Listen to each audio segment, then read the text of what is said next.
ఎక్కడి నుంచి వచ్చారు? పైసా. ఏ గల్లీలో ఉంటారు? పైసలా కాలు గల్లీలు ఉంటాయి. మీకు ఇక్కడ వచ్చిన తర్వాత ఏం సమస్య ఉండే మీకు?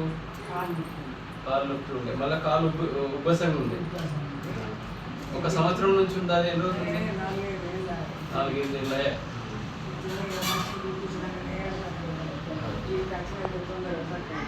ఎన్ని రోజుల కాలు వాపు దిగిపోయింది?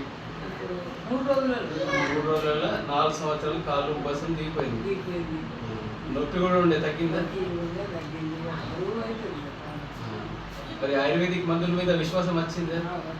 నువ్వు బాగా తిరిగినావు, మస్తు చేయాలి, తిరిగి మళ్ళీ ఆయుర్వేదిక్ దగ్గర వచ్చింది.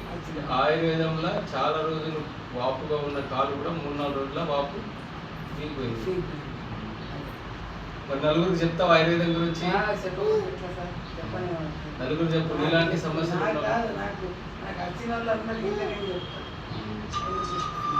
ఎందుకంటే నలుగురికి హెల్ప్ అవుతుంది. ఆయుర్వేదము మన ఋషుములు ఇచ్చిన మంచి వైద్యము. అందరికి తెలియదు, దీని సైడ్ ఎఫెక్ట్ తక్కువ ఉంటాయి. ఇంకా ఒక 2 టాబ్లెట్లు, ఒక ఆయిల్ మా పంచకర్మ ద్వారా 2-3 రోజుల్లో నీకు ఆ వాపు దిగిపోయింది. అవునా కదా? ఇట్లా బ్రహ్మాండంగా మనం 10 రోజులు అవుతుందేమో అనుకున్నాం, కానీ 3 రోజులు కంప్లీట్ అయింది. సంతోషమా మరి? సంతోషం.